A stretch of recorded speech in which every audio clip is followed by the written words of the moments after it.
جنت میں گھر۔ حدیث مبارکہ۔ حضرت موسیٰ اشعری فرماتے ہیں جناب رسول صلی اللہ علیہ وآلہ وسلم نے ارشاد فرمایا، جب اللہ تعالیٰ کسی مومن کے بیٹے کو موت دیتا ہے تو اپنے فرشتوں سے پوچھتا ہے، میرے بندے نے کیا کہا؟ تو وہ کہتے ہیں اس نے برا بھلا کہنے کی بجائے آپ کی تعریف کی ہے اور انا للہ و انا الیہ راجعون پڑھا ہے۔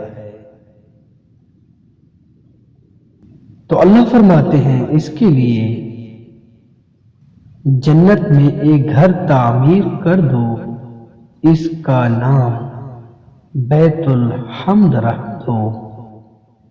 سبحان اللہ۔